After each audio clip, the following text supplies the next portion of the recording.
para ouvirmos tua palavra, ouvindo tua palavra, guardarmos tua palavra no nosso coração, para não pecar contra ti. E guardando tua palavra no coração, Senhor Deus, que possamos praticá-la todos os dias, até a volta do nosso Senhor Jesus. É em nome dele que oramos. Amém.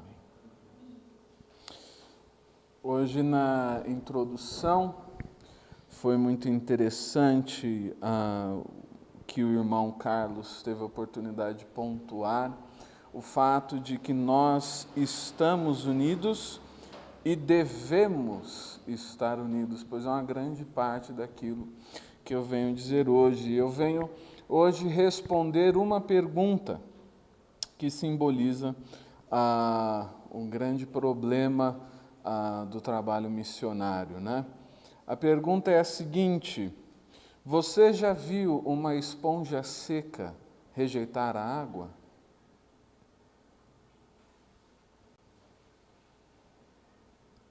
Nós vamos conversar um pouco a respeito disso, né? O mundo não tem a Cristo. Cristo é a água viva. Ele veio do céu para nos saciar de toda a sede. O mundo não tem Cristo, mas pregamos o Evangelho para o mundo e muitas vezes quem é do mundo não quer o Evangelho. O mundo é uma esponja seca que rejeita a água. E como isso pode acontecer? Pois não deveria acontecer. Deus fez o mundo para si. O propósito de nossas vidas e da vida de cada um dessas criaturas humanas que vemos por aí, o propósito de cada um deles, eles foram criados para serem cheios de Deus, para serem cheios do Espírito Santo de Deus, para serem cheios do amor de Deus e estão vazios, estão secos do Espírito Santo. No entanto, muitas vezes pregamos e não querem ouvir. Como isso acontece? Como nós vimos também no vídeo missionário, há as pessoas que se abrem para o Evangelho e há as pessoas que se fecham para o Evangelho e não querem saber de Deus. Como pode ser uma esponja seca rejeitar a água? Nós vamos falar a respeito disso. O primeiro texto que eu quero ler com os irmãos está na primeira carta de Pedro, no capítulo 2, no versículo 9. A palavra de Deus diz, e agora eu leio de agora em diante na Nova Versão Internacional: vocês, porém, são geração eleita, sacerdócio real, nação santa, povo exclusivo de Deus, para anunciar as grandezas daquele que os chamou das trevas para a sua maravilhosa luz. A luz de Deus é maravilhosa, não é qualquer luz. Não fomos chamados das trevas para a luz, mas para a maravilhosa luz de Deus. A luz é melhor do que as trevas. No entanto, muitos continuam nas trevas, sem querer a maravilhosa luz de Deus. Mostramos a luz, mas o mundo amou as trevas. Isso não acontece só conosco. No comecinho do Evangelho de João, isso é descrito a respeito do próprio Jesus. Os homens amaram as trevas porque as suas obras eram más. E nisso começa o grande conflito. Porque quando mostramos a luz de Deus, as pessoas não querem e preferem viver nas trevas, porque as suas obras eram más. Vamos para Jeremias. O livro do profeta Jeremias é muito interessante, pois fala de um homem que pregou sua vida inteira sem que praticamente ninguém lhe desse ouvidos. E, no entanto, esse homem, em vez de ser considerado um grande fracassado, que ninguém deu atenção, foi considerado um grande profeta de Deus e teve as suas palavras registradas na palavra. Em Jeremias 13, capítulo 13, versículo 23, o Senhor então pergunta para Jeremias: pode, porventura, o etíope mudar a sua pele? Deixa eu passar aqui para a NV, eu falei que eu ia ler na NV, então vou ler. Ou o leopardo as suas pintas? Assim também vocês são incapazes de fazer o bem, vocês que estão acostumados a praticar o mal. Lá em Atos 7, a 39, Estevão fala para o povo que o problema foi que o povo saiu do Egito, mas voltou para o Egito em seus corações. E aqui em Jeremias está escrito que é impossível fazer o bem para aquele que está acostumado a praticar o mal. Por que o mundo rejeita o Evangelho? Por causa do costume. Porque o seu coração se inclina para as coisas que Deus desaprova. O coração se inclina para o pecado, para a injustiça. Em 2 aos Tessalonicenses, capítulo 2, versículos 11 e 12, está escrito: por essa razão, Deus lhes envia um poder sedutor, a fim de que creiam na mentira, e sejam condenados todos os que não creram na verdade, mas tiveram prazer na injustiça. Resta a condenação para aqueles que têm prazer em fazer aquilo que é mal, em fazer aquilo que não é de Deus, em fazer aquilo que Deus desaprova na sua palavra. Deus fala não, mas a carne fala sim, e então a pessoa tem prazer na desobediência. Isso impede que o Evangelho seja absorvido. Isso cria um filme, uma camada impermeável sobre esta esponja seca, sedenta de Deus, uma vida que precisa do Senhor, mas que não quer. E quando mostramos a luz, esta pessoa se retrai, porque suas obras são más, porque gosta de fazer o que é errado, porque entre Deus e a garrafa de pinga, prefere a garrafa de pinga. Porque entre Deus e a droga, prefere a droga. Porque entre Deus e qualquer prazer momentâneo e pecaminoso, vai preferir aquilo que lhe dá prazer. Por isso, muitos não dão ouvidos ao Evangelho. Isso diz respeito a um problema do mundo. Quando pregamos o Evangelho, e pregamos o Evangelho porque Ele amou, então eu amo, eu multiplico, eu oro, eu reparto, faço todas essas coisas, mas quem está ouvindo? Quem é que deu ouvidos à nossa pregação? Acabamos de cantar uma música que fala a respeito de Isaías 53, não é verdade? Isaías 53, mas quem deu ouvidos à nossa pregação? Nós pregamos, falamos de Jesus. Quem é que quis ouvir? Apenas aqueles que estão cansados de ter prazer na injustiça, estão cansados de ter prazer na iniquidade. Esses dão ouvidos, porque já tiraram do mundo tudo que tinha para tirar, e agora não consegue sentir mais nada de bom, não consegue ter seu coração nutrido de nenhuma maneira. Então fala, ok, eu desisto, vou seguir a Deus. Essa desistência, muitas vezes é o próprio Deus que dá, viu? Muitas vezes Deus concede na sua graça que as pessoas desistam de buscar o prazer e o contentamento nas coisas do mundo para que acordem, desperta tu que dormes, e Cristo resplandecerá de maneira que receba a mensagem do Evangelho. Aquele, então, em primeiro lugar, que ama o pecado e que tem prazer em fazer o que é errado, não consegue se submeter a Deus, pois Deus é santo e Deus é justo. E todos nós, até certo ponto, sabemos o que é isso. Sabemos o que é o pecado, pois nascemos no pecado. Fomos concebidos no pecado, como ora o rei Davi no Salmo 51. Se fomos concebidos no pecado, então nós sabemos o que é pecar, porque todos pecaram e estão destituídos da glória de Deus. Podemos, então, olhar no rosto daquelas pessoas e falar, eu sei o que é isso. Eu sei o que é ter em mim desejos errados, desejos vis, desejos que são totalmente contrários à vontade de Deus. Mas aquilo que nós sabemos e que o mundo não sabe, é que quando nós não fazemos a nossa vontade, e quando fazemos a vontade de Deus em vez disso, nós somos muito mais felizes. Não porque fazer a vontade de Deus é sempre fácil, mas porque fazer a vontade de Deus é sempre o correto. E o Espírito Santo testifica no nosso coração que somos filhos de Deus e que estamos agindo como filhos de Deus. É isso que nos dá alegria. Não é o prazer físico, Prazer físico, aí é mais fácil conseguir no mundo do que na igreja. É mais fácil sair, vou beber, vou fazer tudo que é errado, vou fazer bagunça, vou viver na algazarra. Para o prazer físico é mais fácil. Mas para alimentar o seu espírito, apenas a palavra de Deus. E o segundo ponto que eu queria trazer, então, por que o mundo não recebe o Evangelho? Por que essa esponja seca não fica molhada? Por que tantas vezes a gente olha para uma pessoa e sabe o que falar, sabe o que aquela pessoa precisa?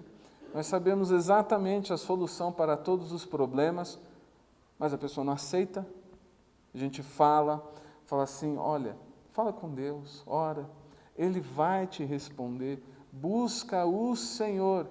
Eu não sei o que eu vou fazer, eu não sei se eu vou para a faculdade, se eu caso, se eu compro uma bicicleta, eu estou perdido na vida. Fala com Deus, busca o Senhor, mas a pessoa não ouve. Não ouve por quê? Esse é o segundo ponto. Porque não tem temor de Deus. Onde não há temor de Deus, não pode haver obediência a Ele. Eu convido os irmãos a abrirem Salmo 55, versículo 19. Salmos, capítulo 55, ou o Salmo 55, verso 19.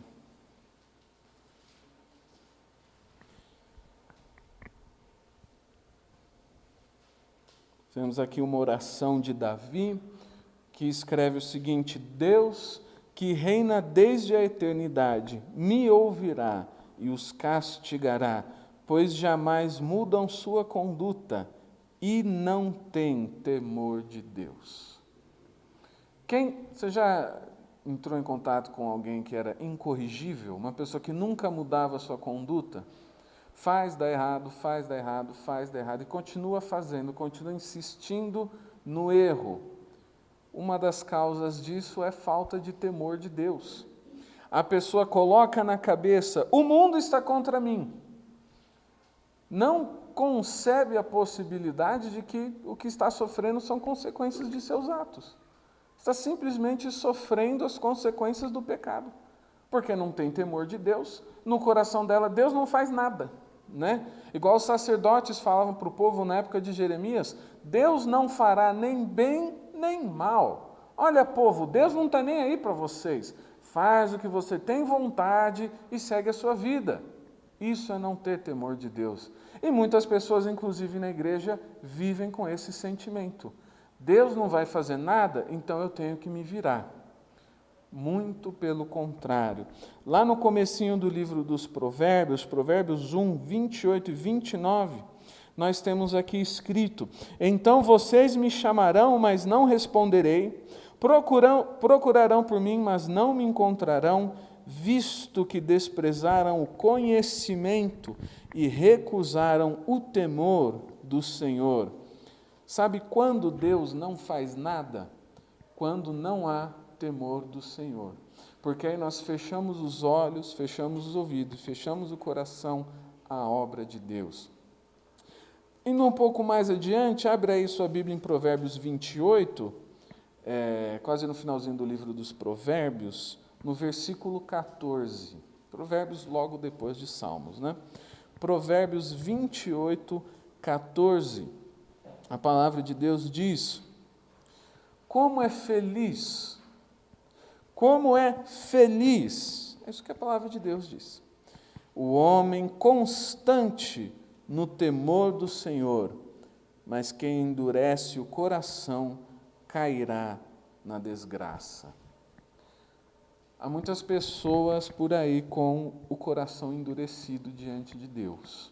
E nós podemos falar de Deus e devemos falar de Deus para elas, pois a semente por vezes cai entre as pedras, por vezes cai entre espinhos, por vezes cai na beira do caminho e o inimigo rouba, mas quem sabe vai cair numa terra fértil, e não somos nós que preparamos o coração, é o Senhor, é o Espírito Santo de Deus. Ao semeador cabe semear, e o preparo da terra cabe ao dono da seara, que que é o nosso Deus. Então semeamos, mas o coração está endurecido, porque não há temor de Deus. A pessoa faz o erro, vive no pecado, as consequências do pecado a alcançam e a pessoa fala, é injusto. Como assim é injusto?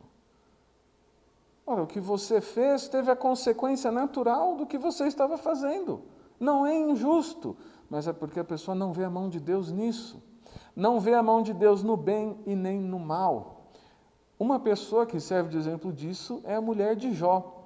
Deus abençoou e a mulher de Jó, muito feliz, tolerava a religião de Jó. Mas na hora que Deus retirou as bênçãos, a mulher de Jó falou, amaldiçoa o teu Deus e morre.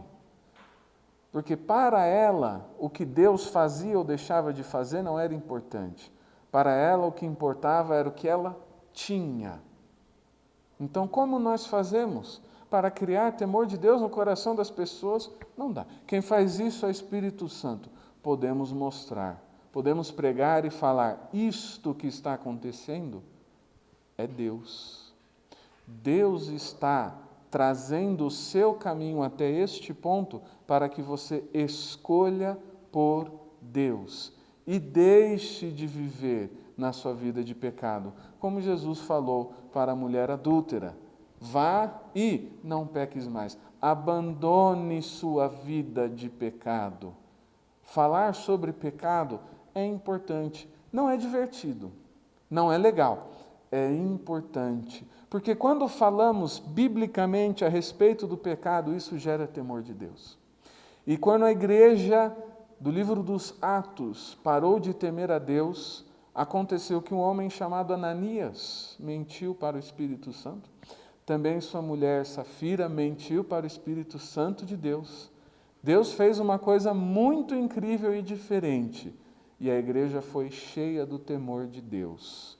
Você lembra o que foi? Pois foi o Senhor que fez. Não foi uma injustiça, não foi uma coisa, um despropósito da vida, isso acontece. Não, foi Deus.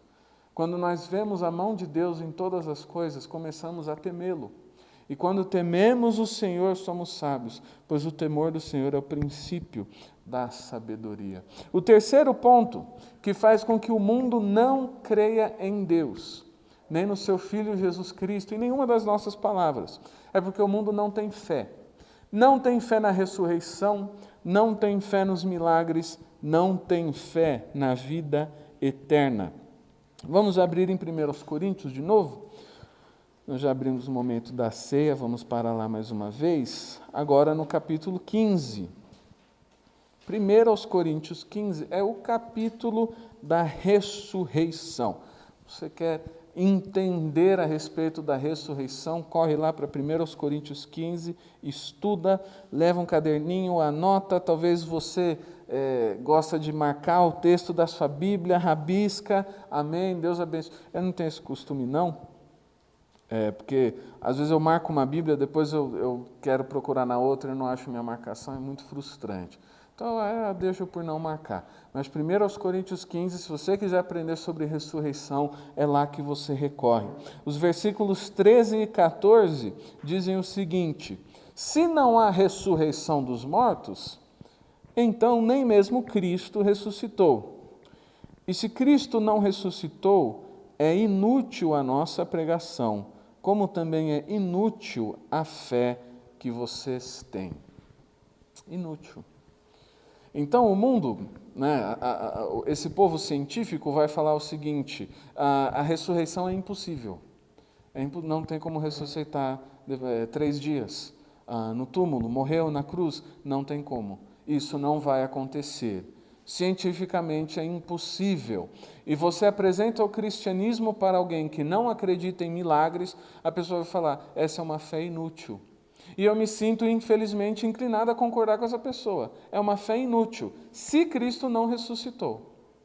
Mas Ele ressuscitou. Ele ressuscitou de fato.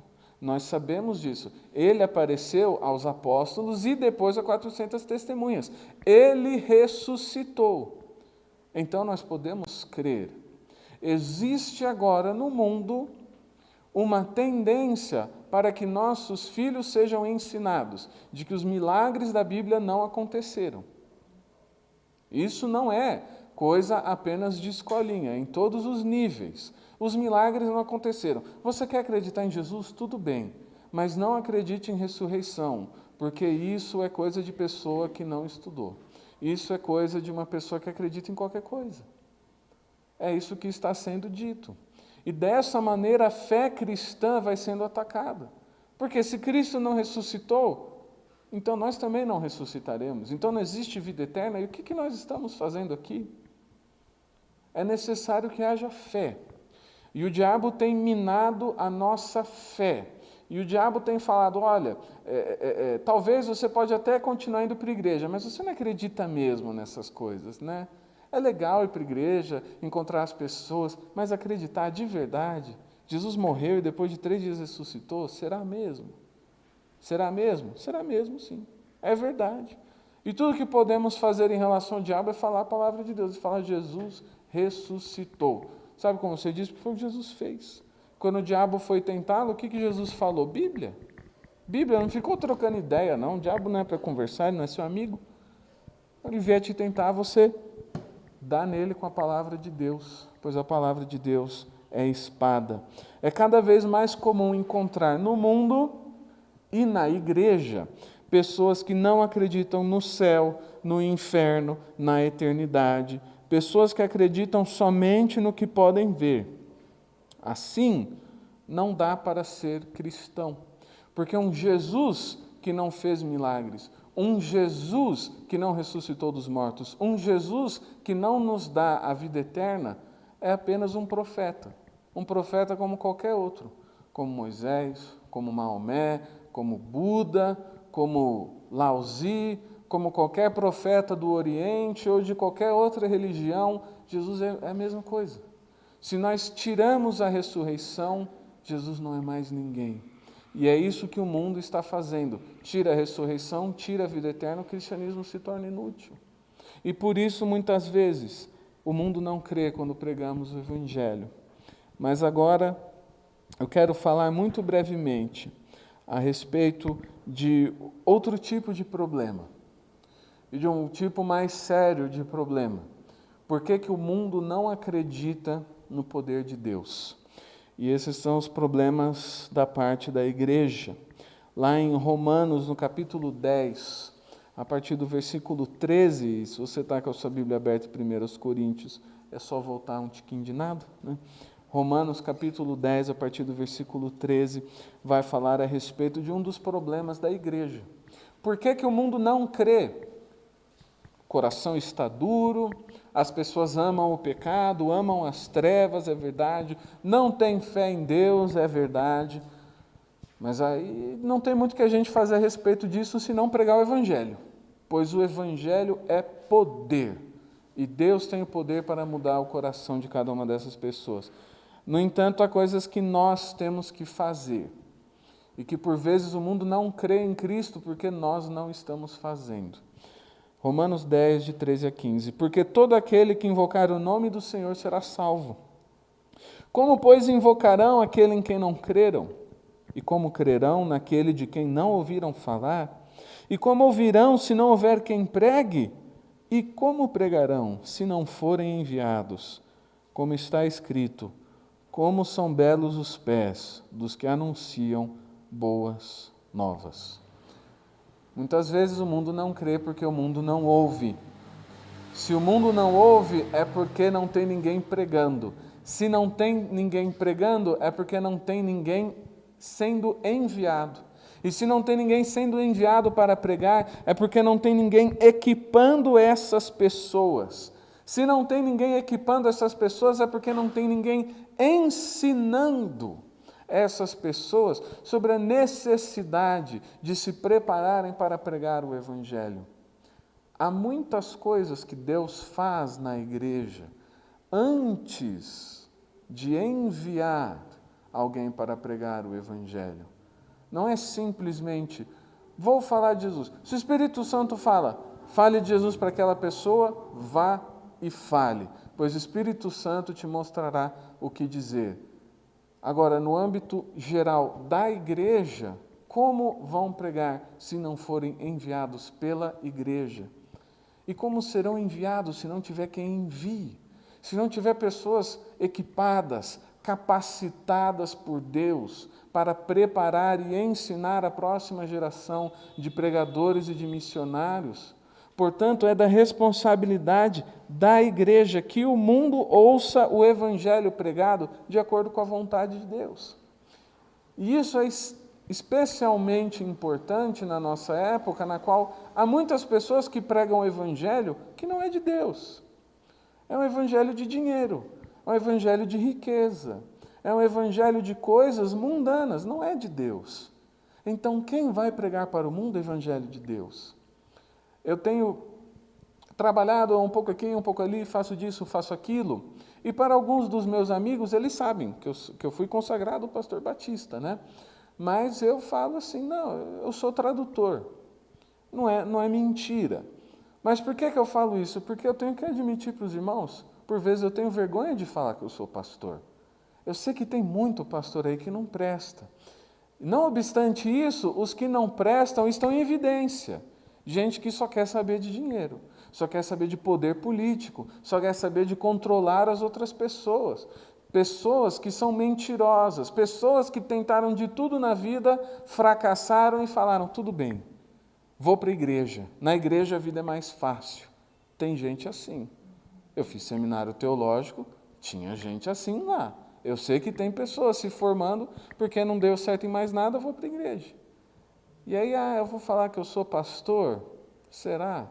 Porque a palavra de Deus tem sido pregada muito mal. E se ela tem sido pregada mal pelos outros, quem é que vai pregar ela bem? Quem é que vai pregar ela direito? Nós. Quando nós nos dedicamos à leitura da palavra, quando nós nos dedicamos à vida de oração e de devoção a Deus, somos nós que pregamos a palavra. Nos lembrando de Mateus capítulo 24, versículo 14, e este evangelho do reino será pregado em todo o mundo como testemunho a todas as nações, e então virá o fim. O fim de todas as dores, de todos os vírus, doenças e coisas erradas que existem no mundo, será quando o mundo ouvir o evangelho do reino. Não é o evangelho do dinheiro, não é o evangelho da prosperidade, não é o evangelho dos bens materiais, não é o evangelho da viagem para o exterior, é o evangelho do reino de Deus. Este evangelho trará a vinda de Jesus. E há outro ponto também absolutamente essencial, e eu encerro neste, a respeito da unidade. E há dois níveis de unidade: a unidade dos irmãos e a nossa unidade com o Pai. Lá em João capítulo 17, é onde Jesus ora e fala com o Senhor a respeito disso, né? João, Evangelho de João, capítulo 17, a partir do versículo 20. Diz Jesus: minha oração não é apenas por eles, rogo também por aqueles que crerão em mim, por meio da mensagem deles, para que todos sejam um, Pai, como tu estás em mim e eu em ti, que eles também estejam em nós, para que o mundo creia que tu me enviaste. Dê-lhes a glória que me deste, para que eles sejam um, assim como nós somos um. Eu neles e tu em mim. Que eles sejam levados à plena unidade, para que o mundo saiba que tu me enviaste e os amaste como igualmente me amaste. Essas são as palavras de Jesus. Nós devemos estar unidos a quem? Uns aos outros e a Cristo, pois Jesus é Ele que, quando está em nós, que faz essa unidade acontecer. A unidade no poder humano não funciona. A unidade no poder humano, quando ela acontece, a pregação do Evangelho se torna discurso político. A pregação do Evangelho se torna uma oportunidade de exercer controle sobre as pessoas. Dessa maneira, não temos unidade no Espírito Santo. Jesus fala que eles sejam um, eu neles e tu em mim. Ora, Cristo na igreja é o que nos faz um. E a grande pergunta é: como está a nossa unidade com Cristo? Pois a igreja é o corpo de Cristo e Jesus Cristo, o noivo, é o cabeça. Jesus vive em duas dimensões, por assim dizer: a cabeça no céu e o corpo no mundo. O corpo de Cristo é a igreja. Se nós não estamos obedecendo a Cristo, somos um corpo decapitado, correndo por aí, igual uma galinha sem cabeça. O mundo vai crer nisso? Um corpo que não é ligado à cabeça, que não tem direção, que não tem doutrina, que não tem temor, que não tem disciplina, que não faz a vontade de Deus. Para que o mundo vai crer nisso? Portanto, é necessário, para que tenhamos unidade uns com os outros, que tenhamos em primeiro lugar unidade com Cristo. Pois Ele é o cabeça e Ele é quem nos une. Carta de Tiago, capítulo 4, versículo 8. Aproximem-se de Deus e Ele se aproximará de vocês. Pecadores, limpem as mãos. E vocês que têm a mente dividida, purifiquem o coração. Esse texto fala, a mente dobre, né? Na versão do Almeida, né? O que é isso? Né? Ter a mente dividida. É quando nós queremos, por um lado, agradar a Deus e queremos, por outro lado, agradar a mim mesmo, agradar a namorada, agradar a esposa, agradar a família, agradar a chefe, e eu fico nessa tensão de não saber a quem eu obedeço, a quem eu vou ser fiel. E sabe de uma coisa? O mundo é cego para aquilo que é bom, pois o diabo encobriu o seu entendimento. Mas para aquilo que é ruim, o diabo ele levanta o véu e fala: está vendo? Esse crente não sabe o que ele está fazendo. Esse crente não sabe se obedece a Deus ou se obedece ao chefe. Ele não sabe se ele quer ir para o céu ou se ele quer uma promoção. Porque as pessoas enxergam muito facilmente quando nós estamos fracos na nossa fé. E aí queremos pregar o Evangelho, queremos falar de Deus, mas o mundo, as pessoas estarão vendo, essa pessoa tem a mente dividida. Essa pessoa não sabe o que quer. Quando ele se resolver, eu me resolvo então. Quem é que vai querer a fé de uma pessoa que não crê de todo o coração? Portanto, quando nós estamos divididos, e eu sei que tem muita coisa que nos divide, não apenas um do outro, o que existe bastante, mas nos divide por dentro. Tensões de quero agradar a Deus, mas eu também quero fazer aquela outra coisa. Quero usar meu tempo para isto, mas também para aquilo. A resposta bíblica é: purifiquem o seu coração. Quando nós temos a mente dividida, precisamos abrir o coração para Deus. Lembra do texto que eu mencionei no começo, Atos 7:39? O povo de Deus voltou para o Egito no seu coração e por isso ficou vagueando no deserto. Dentro do coração. O pecado, meu irmão, não começa na mão, não começa no pé. Por mais que cuidado mãozinha é o que pega, cuidado pezinho onde pisa e cuidado olhinho o que vê. Amém! Glória a Deus! Mas não começa no olho, não começa na mão, não começa no pé, começa no coração. Quando dividimos o nosso coração e falamos, Deus pega esse pedaço, a carne fica com outro, naquele momento nós já pecamos. No momento em que começamos a considerar contrariar o nosso Deus, nós já pecamos.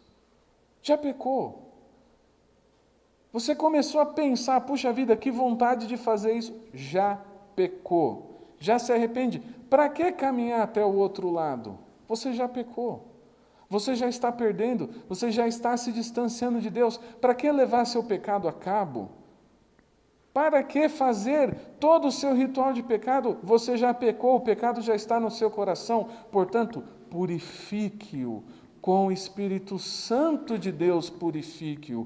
Com o sangue do Cordeiro, purifique o seu coração de todo pecado. Quando temos a mente dividida, o Senhor nos purifica. E quando somos santos, o mundo ouve a nossa pregação. O mundo ouve. Poderá ser que o mundo nos odeie, como também odiou o nosso Senhor. Talvez. Talvez o mundo nos ouça e nos rejeite, mas o mundo ouvirá. Se formos santos e unidos uns com os outros e nós com o Senhor, o mundo ouvirá a nossa pregação. Quero encerrar, evidentemente, com um texto bíblico, né? Muito bom isso, mas com uma ilustração. O meu irmão, ele estuda o chinês e os chineses e a China, e ele me contou, hoje mesmo, pela madrugada, acho, né? De lá não era de madrugada, né? Mas aqui era, ele contou uma história que tem tudo a ver com o que eu ia pregar, eu não contei para ele não. Ele falou da história do imperador Kangxi. O imperador da China, Kangxi, ele quase se converteu ao cristianismo, você acredita nisso? Quase. Ele quase fez o império da China inteiro se converter. Ele gostava muito do cristianismo, mas ele tinha um problema. E o problema é que os padres que foram pregar para ele brigavam muito entre si. Você tinha os padres portugueses e os padres franceses. E os padres portugueses queriam que a igreja de Portugal controlasse a igreja da China. E os franceses queriam que a igreja da França controlasse a igreja da China. E os padres jesuítas falavam isto e aquilo, e os outros padres falavam coisas totalmente diferentes. Então o imperador viu isso e falou, isso não é certo. Como pode ser que o Deus deles é um só, mas a religião deles são muitas? E era todo mundo católico, ninguém falou para ele de Lutero, ele não sabia de nada disso, né? Que tinha ainda outras denominações, e o cristão daqui, e o cristão dali, e o cristão da esquina de cima usa saia, o cristão da esquina de baixo usa short, e o cristão da rua de lá assiste futebol no domingo, mas o cristão do outro bairro não pode assistir televisão. O imperador da China falou, eu não vou me converter para essa religião, porque eles não se decidem, eles não sabem o que eles querem. Para eles é mais importante ser português ou francês do que ser cristão. E sabe o que o imperador Kangxi falou? Um homem muito sábio, ele falou, isso só pode ser obra do diabo e não do Deus deles, porque eles falam que é o diabo que faz essas coisas. Portanto, meus irmãos, se o imperador chinês entendeu isso, uma pessoa, apesar de erudita, que não tinha o Espírito Santo, o mundo também pode ver. Se nós não sabemos o que queremos, o mundo não vai querer o que nós temos para oferecer. A gente tem que saber o que quer. E o que a gente quer tem que ser Jesus, tem que ser a vida eterna, tem que se obedecer a Deus, porque dessa maneira o mundo ouvirá e se converterá. E aí a gente pode ter toda a variedade de opiniões e de coisas. E um é português, o outro é francês, e um gosta de peixe cru, e o outro gosta de peixe frito, e um gosta de churrasco, e o outro gosta de carne crua, que não dá nem para comer. Tudo bem, tudo bem. Se o mais importante for Jesus, todas essas diferenças não importam. Agora, se uma dessas diferenças, por menor que seja, nos separar, a partir daquele momento, o mundo não mais crerá no Evangelho. E essa é uma responsabilidade de cada um de nós. É minha, é sua, seja você novo, seja você menos novo e mais perto de Deus, temporalmente falando, né? Você tem que tomar cuidado com as palavras, né? Seja você mais alto, seja você menorzinho, seja você uma pessoa que se converteu no seu berço, nasceu no famoso berço evangélico, ou uma pessoa que se converteu semana passada. A responsabilidade da unidade da igreja é de todos nós. É de nós rejeitarmos a fofoca, é de nós rejeitarmos as palavras do diabo quando elas nos incitam à rebeldia, é de nós rejeitarmos, de darmos mais importância para o que nos separa do que aquilo que nos une, pois aquele que nos une é maior do que todas essas coisas. Não dá para deixar para depois fazermos aquilo que Deus quer. E Deus deseja a nossa unidade, Deus deseja que nós preguemos o Evangelho, que enviemos pregadores equipados, preparados e ensinados na sã doutrina. Deus tem um plano para o mundo e o plano de Deus vai se realizar, porque Deus não tem erro com ele.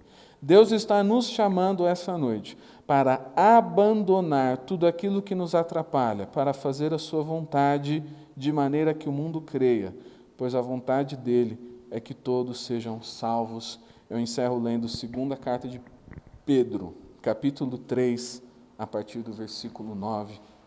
Convido também os irmãos a estarem abrindo. 2 Pedro, capítulo 3, a partir do versículo 9.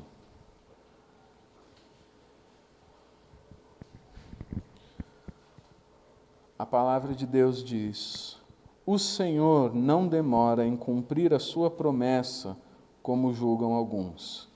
Pelo contrário, Ele é paciente com vocês, não querendo que ninguém pereça, mas que todos cheguem ao arrependimento. O dia do Senhor, porém, virá como ladrão. Os céus desaparecerão com grande estrondo, os elementos serão desfeitos pelo calor, e a terra e tudo o que nela há será desnudada. Visto que tudo será assim desfeito, que tipo de pessoas é necessário que vocês sejam? Vivam de maneira santa e piedosa, esperando o dia de Deus e apressando a sua vinda. Vamos orar. Graças a Deus pela sua palavra, graças a Deus pelo Espírito Santo que inspirou os apóstolos, os profetas, esses homens cheios de Deus, para registrarem aquilo que foi da vontade de Deus, que pudéssemos aprender e pregar a este mundo, Senhor Deus. Graças a Deus, o Senhor escolheu cada pessoa que está aqui agora, para que estivesse aqui, Senhor Deus. Graças a Deus por cada um que assiste em casa, graças a Deus, Senhor Deus, porque pudemos ler a Tua palavra aqui com uma porta aberta, de maneira que as pessoas que passassem pela frente pudessem ouvir, Senhor Deus, porque nós podemos falar abertamente o nome de Jesus, sendo que em tantos lugares neste mundo e neste momento isso não é possível. Nós podemos amar o nosso Deus e compartilhar do nosso amor por Ti. Eu peço, Senhor Deus, em nome de Jesus, que pela obra do Teu Espírito Santo, o Senhor nos convença a respeito do tipo de pessoa que precisamos ser, pois o mundo está acabando, pois o Senhor Jesus está voltando. Que tipo de pessoa devemos ser, Senhor Deus? As pessoas que têm o coração dividido ou as pessoas que estão em unidade contigo e com teu corpo, Senhor Deus? Que vivamos de maneira santa e piedosa, esperando a tua manifestação, Senhor Deus, e apressando a vinda do nosso Senhor, o Deus Cristo, o Deus Filho. A Ele toda a honra, toda a glória e todo o louvor na sua igreja, em nome de Jesus. Amém.